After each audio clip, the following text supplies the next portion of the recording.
Hello students, welcome to EPG Pathshala. I am Dr. Surya Prakash Upadhyay from Indian Institute of Technology, Mandi. Today we are going to discuss about a module, Urbanization and the Informal Economy, under the paper Sociology of Urban Transformations. The objective of this module is to provide you an overview on the genesis and the evolution of informal sector, and we will also consider some of the alternative definitions and perspectives to understand informal economy. After reading this module, you will be able to understand the processes underlying informalization and place them in a broader historical context and how informalization has emerged during the past. Lastly, it will also help you understand the spatial correlates and dynamism of the informal economy.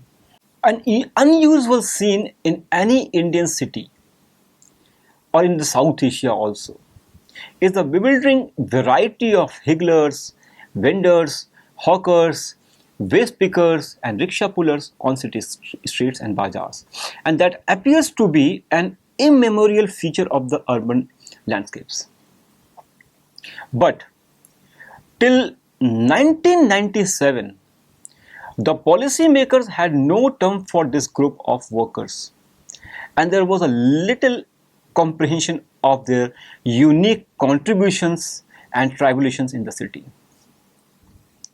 The policy recognition of the informal sector has come through the sustained advocacy by the unions, associations, and the workers' groups. More broadly, in this module, the argument is that the informal livelihoods can be best understood within the broader context of labor history in India and a long-standing role of labor contractors who were called by various names like jobbers, sardars, and the like. So this module traces the conceptual evolution of the informal as a category of urban livelihoods, both internationally and in India, and relates it to the alternative lenses on informality in habitat and as a mode of urbanization. This module asks, what is the genesis of the idea of the informal sector? How can it be defined and measured? What processes encourage its rise and what are the spatial ramifications? Examining alternative frameworks that seek to explain the informal economy, that is the dualist, the legalist, and the structuralist, this model highlights the salience of processes of informalization in the Indian context that places these trends against the larger background of the labor history in India and the long-standing role of the contractors, as I said before. To understand why the informal economy is so central to Indian cities, consider that even in 2010, nearly 4/5 of urban employment was informal. Over time, India's workforce has been becoming more rather than less informal. An analysis of 3 rounds of NSSO in 1999, 2004-05 and 2009-10 data by the economists Martin Chen and G. Ravindran showed that just under 80% of all urban workers were informally employed. And this category included informal wage employment and self-employment in informal enterprises and informal wage employment for formal enterprises and households. Furthermore, Chen and Ravindran showed that in 2009-10, over 40% of the urban workforce was self-employed, and even of the wage workers, 67% or 2/3 were informal. Street vendors comprised about 11% of total urban employment in 2009 and 10. It is evident that informal employment cannot be ignored in any examination of Indian cities and their economy. In the next section, we are going to sketch out the evolution of concept from its origin in the 1970s onwards. So how do we recognize the informal sector? The genesis of this concept of informal sector lay firmly in the essence of economic development as a national and international policy priority and the emergence of an international development policy architecture anchored in the United Nations and its organizations such as International Labour Organization. Thus, to understand why informal forms of work and self-employment took so long to come to attention of policymakers, it is important to return to the most influential economic development paradigms of this era after World War II and before 1970s. In classical models of economic development, such as those outlined by the noted economist W. Arthur Lewis, urbanization is linked to structural transformation, that is, a decline in economic importance of agriculture, fishing, mining and other primary sector activities, and a corresponding increase in employment and output contributions of manufacturing, trade and service activities. The traditional sector, that is rural and primary sector, had unlimited reserves of underemployed workers. This workforce could be induced to migrate to modern sector located in urban center with the promise of a higher wage. In its essence, such dualistic models predicated the absorption of large numbers of rural migrants into high-paying modern sector jobs. However, by the mid-1960s, high levels of unemployment and underemployment were all too visible in third world cities.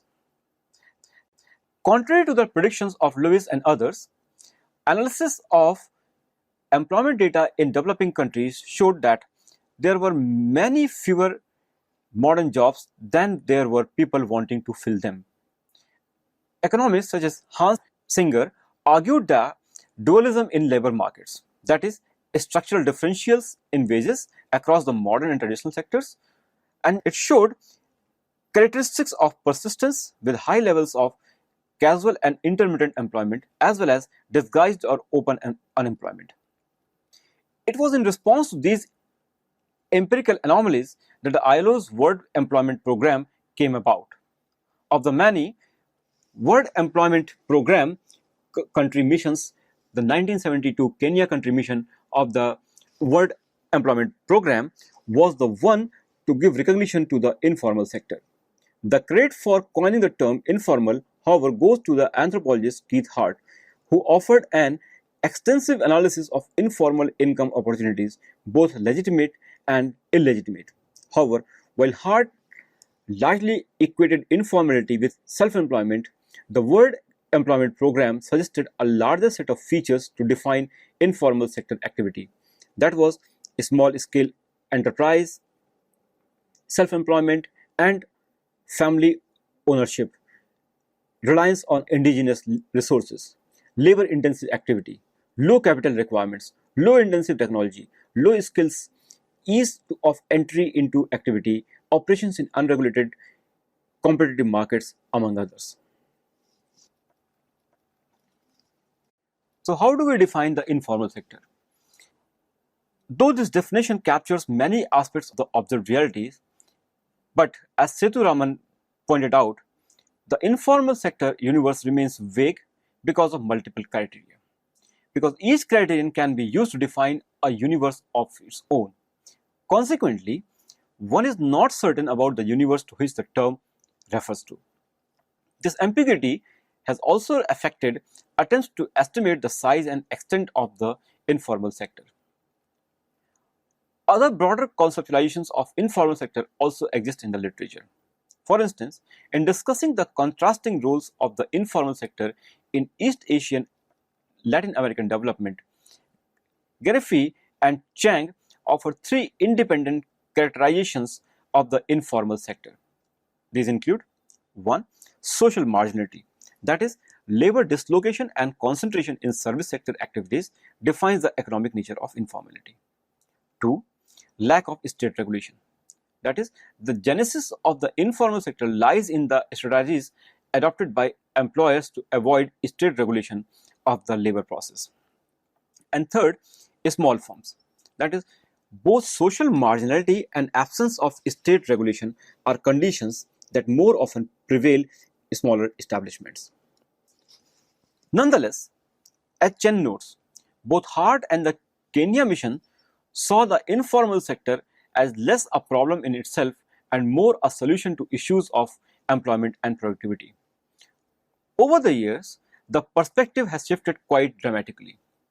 As Sood notes, the influential Walmart theory of economic development associates high productivity with formal firms and in particular with large formal firms. This dualist paradigm, empirically upheld by economists such as Laporta and Schaeffer, suggests that the informal or unofficial economy, with its millions of entrepreneurs, had little to contribute to modern economies and can be expected to disappear over time. One highly controversial yet influential approach to understanding informality comes from the work of the Peruvian entrepreneur Hernando de Soto. In books such as The Mystery of Capital and The Other Path, de Soto has offered a legalist and quintessentially neoliberal policy diagnosis and prescription for the problem of informality in the developing economies. But why property rights or tenure is important? Let us take up a case of a street vendor who has been setting up a stall, selling hosiery or fruits at the same location at a busy bazaar intersection for many years. Though she has certain customary and informal claims over the plot, these claims are not legally recognized. Such a street vendor, in fact, would likely face constant harassment and threats of eviction from municipal authorities and police. As her rights over the plot are not secure, she cannot invest in a more profitable permanent structure, nor can she raise capital or obtain credit with the plot as collateral. And should she wish to pursue a different trade in a different city, she cannot sell or monetize her rights over the plot. In all these ways and more, informal property rights become a barrier to efficient market exchange and growth of the street vendors enterprise. De Soto's analysis has not focused specifically on urban livelihoods, but it traces the urgency to reform to the explosion of slums and favelas in the cities of the global south. An important contribution of De Soto's framework lies in its ability to cut through the definitional ambiguities surrounding the idea of the informal that was discussed in the previous section. While the power and appeal of De Soto's idea should be evident, they rest on value assumptions that have come under sustained critique. Examining the claims advanced by De Soto on the basis of empirical evidence from another South American city, Bogota in Colombia, Gilbert questions many of the benefits of such legalizations. In Bogota and elsewhere, formal land markets worked effectively even without formal property rights. Moreover, investment in housing improvement by poor remained independent of the formal legal status of the land. A key finding was that possession of a legal title made little or no difference to the availability of formal finance. In Indian contexts, scholars such as Ananya Roy has delivered a far more scathing assessment of the De Soto approach. Roy argues against the neoliberal self-help underpinnings of legalizations as a panacea, but her contention goes deeper. In her view, state power is reproduced through the capacity to construct and reconstruct categories of legitimacy and illegitimacy. Similarly, the work of Benjamin and Raman does not directly address De Soto's analysis, but it does suggest the remarkable density and diversity of tenure arrangements on the ground in Bangalore, ranging from outright sale, partnership deals between plot owners and entrepreneurs to types of leasing, among many others. Moreover, it challenges simplistic promotion of homogenized tenure because of its role in effectively excluding poor groups. These theorizations are examined in greater detail in other modules as well. So we have discussed in earlier parts, but now let us elaborate a little bit more on the idea of informalization and how it has grown in the past, or how it is growing in the current scenario also. So growth of such informal employment as a share of the total workforce, or in that is also called as this informalization, is analyzed by Unni, who traces two major pathways for the shift. One, the spatial setting of work has been transformed by subcontracting. That is, the workers move from factories where they had some degree of labor protection to small workshops and homes. And home-based workers are in fact a substantial part of the urban informal economy. The second dimension of the informal employment is the for informal enterprises, that even those workers who stay in factories face casualization. That is, they have looser contracts and very few productions also. If you look at informalization in a historical perspective, some of the processes have counterparts in labor history in the role played by the jobbers, sardars, kanagis, and the mistris of the early industrial India. As Chandravarkar notes that in Mumbai's textile industry, the jobber straddled the boundaries between the workplace and the neighborhood. His functions included not only shop floor discipline but also the power to hire and fire. So in a context where daily employment was a significant component of the workforce, the jobber served as the enforcer of a regime of casualization. Further, through his influence in the chores and on his recruitment strategies, the jobber also worked to undermine the possibility of collective action by the workers. If spatial agglomeration is at the heart of urbanization, then how can we especially locate informal sector within the city? So the other manifestations of the economy, that is the settlement linkage between visible in studies of slum economies. The many studies of Dharavi, that is in Mumbai's emblematic Basti, show how caste networks have shaped its economy and fostered the rise of a vibrant and largely informal leather goods sector. Slagio Yeltis-Mirsky argues that Dharavi represents a globalized informal sector, with a significant proportion of its output going to exports. So although casualization hits workers hard, it provides some kind of production flexibility to leather products, traders and companies. For the worker, it trades off unemployment or underemployment for under and uncertain payment. The economic dynamism of the informal economy thus calls into question dualist discourses that describe it as marginal or waning. After looking at some of the conceptual and other approaches to the informal economy, this section turns to the Indian experience and attempts a more historical, empirical understanding of the informal sector.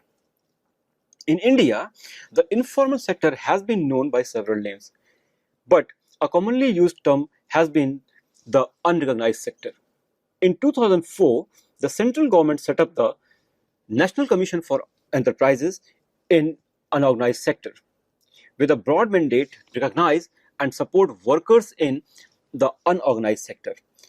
Extending social protections to unorganized workers was central to the mission of the National Commission for Enterprises in Unorganized Sector, that is NCEUS. For the purpose of the Indian data, the NCEUS modified and tailored internationally accepted ICLS definitions and the informal sector and informal employment. It defined the informal or unorganized sector as the unorganized sector consists of all unincorporated private enterprises owned by individuals or households engaged in the sale and production of goods and services, operated on a proprietary or partnership basis, and with less than 10 workers. As far as the informal or unorganized employment was concerned, unorganized workers consist of those working in the unorganized enterprises or households, excluding regular workers with social security benefits, and workers in the formal sector without any employment or social security benefits provided by the employers. A few features of these definitions are interesting to note. First, the NCEUS only partially incorporated the terminology of informal in its work. Second, the NCEUS definition of the unorganized sector did not distinguish between agriculture and non-agricultural, rural or urban. Thus, this was one of the broadest definitions ever adopted, and the NCEUS estimated that in 2004-5, informal workers were an overwhelming 92% of Indian workforce. Third, taking the centrality of social production perspective of the work of the NCEUS is evident in its definition. Kannan and Papola highlighted NCEUS findings showing that the high congruence between the proportion of workers in the unorganized sector and this general state of poverty and economic vulnerability. Further, the NCEUS also found that 57% of urban informal wage workers received wages below the nationally recommended minimum wages. Kannan and Papola also reported the unsanitary working conditions, long hours, and exploitative relationships that characterize the informal economy. The NCEUS's policy recommendations reinforce the need to expand the social security net as well as stricter enforcement of labor regulations. Authors such as Jan Bremen have argued powerfully against the dualist paradigm of the informal economy. Looking at the repercussions from the 1991 textile mill closures in Ahmedabad, Bremen challenges the notion that workers prefer self-employment in the informal sector. Instead, he argues that the workers who lost jobs in the mills were forced into such informal employment in the absence of good opportunities for formal employment. The growth of such informal employment as a share of the total workforce or informalization is also analyzed by Unni, who traces two major pathways for the shift. One, the spatial setting of work has been transformed by subcontracting, that is, workers move from factories where they had some degree of labor protection to small workshops and homes. Second, informal enterprises, that is, even those workers who stay in factories face casualization, that is, looser contacts and fewer protections. In fact, some of the processes have counterparts in labor history in the role played by jobbers, sardars, and mistris of early industrial India. Bremen's study of Ahmedabad highlights how these processes work. He notes that mill workers had reduced the size of the permanently employed workforce even in the 1980s by not replacing retired workers or replacing them with workers on more casual contracts. In other cases, work was contracted out to informal jobbers. As Unni notes, such informalization has a clear gender dimension, with women being less represented in the formal sector and dominant among home workers. Bremen highlights how caste networks determine the probability of obtaining high quality employment, also the increasing exclusion of Muslim workers from the formal jobs in Ahmedabad mills. Nandini Gupta's study of the declining jute mills in Kolkata in 2005 shows how increasing casualization and precariousness of work in these factories was accompanied by overcrowding in the petty trade and service sectors and small manufacturing as workers sought alternative niche. While Unni and Bremen focus on contemporary transformations, providing a historic perspective. Barbara Harris White and Gupta assert that from the time of independence and before, formal employers in the capitalist sector were able to avoid strict enforcement of labor laws, partly through implicit sanction from the state actors.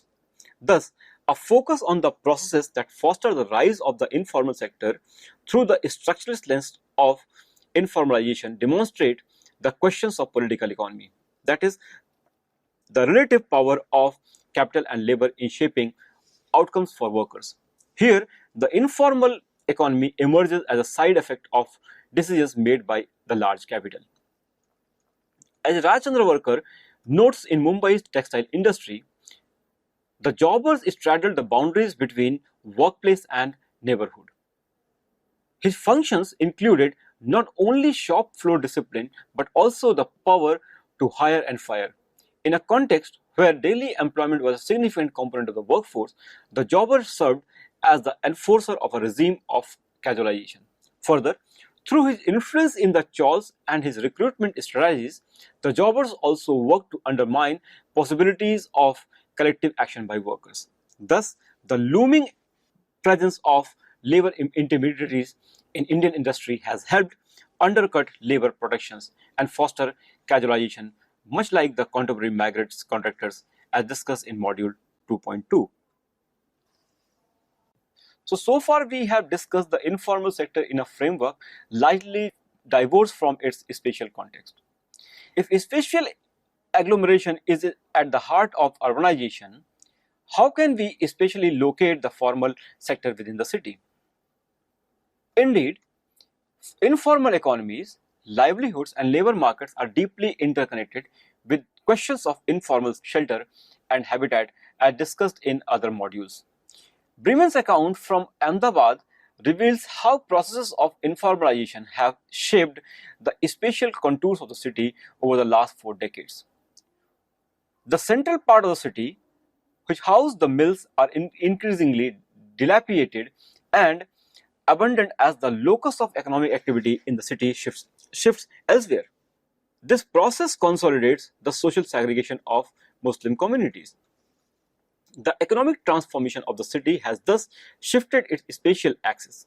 Petrochemical companies, cement manufacturers, textile power looms, and diamond processors set up in industrial areas outside the eastern boundaries of the city. Their workers, often rural migrants, have come to be housed in informal settlements in this part of the city. On the other hand, the relative expansion of the services sector on the western banks of the Sabarmati have generated new forms of informal employment. The manifestations of the economy settlement linkage became visible in the studies of slum economies. The many studies of Dharavi, Mumbai's emblematic Basti, show how caste networks have shaped its economy and fostered the rise of a vibrant and largely informal leather goods sector. Leather work has traditionally been associated with Dalit community in Dharavi.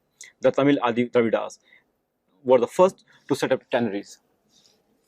Other caste groups such as Marathi chambars, cobblers by occupation, and the dhol tanners, in addition to Muslim communities, were also part of in the labor industry. Although leather workshops in Dharavi continue to remain small scale and informal, they in fact work as subcontractors for formal companies. Thus, Dharavi's workshops pass on the cost savings they generate from avoiding labor protections onto these organized sector outlets.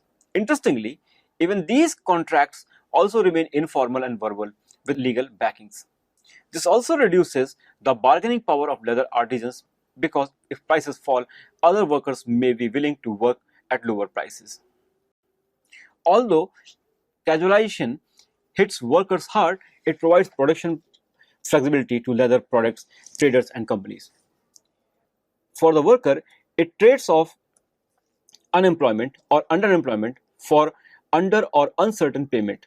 Once again, a structuralist analysis that recognizes the cost saving and labor regulation evading functions of the informal economy seems most applicable to the nature of Dharavi's leather sector. Despite its undeniable success, is not unique in connecting the informal economy to the setting of informal habitations. Like in module ordinary cities, we have discussed about Bholakpur. In Hyderabad, for example, the Bholakpur Basti has similarly played the host of a globally connected waste processing industry. The economic dynamism of the informal economy thus calls into question dualist discourses that describe it as marginal or waning. So, students, let us summarize what we have learned in this module. Though it is often missing from policy debates, the importance of the informal economy in India's cities cannot be gainsaid. This module has aimed to provide an overview to the concept of the informal economy and to examine alternative explanations, that is the dualist perspective, the legalist perspective, and the structuralist perspectives that explains its trajectory. So in this process, the module has explored and challenged many misunderstandings of the sector, that it only includes self-employment and that it remains marginal and disconnected from the formal and global economy. Instead, the discussion that we had has demonstrated that the informal economy has clear spatial correlates and is deeply enmeshed in national and international trade and economic circuits. Most importantly, the concerns of the informal livelihoods remain firmly embedded in the larger trajectory of industrial and labor relations in India and since the colonial times. So the contemporary processes of informalization appear to find historical echo in the role of labor intermediaries in the factories of pre-independence India. So this module has examined the nature of informality in livelihood in the cities also. In the next two modules that we are going to cover, we will examine the manifestations of informality in settlements and as a mode of urbanization also. However, the informal economy and the struggles around it will emerge as salient in other modules as well. For example, on transit, where questions of the regulatory burden on informal transport on informal transport providers such as rickshaw come to the fore, and it also brings in discussions around the public space and the street vendors. Thank you.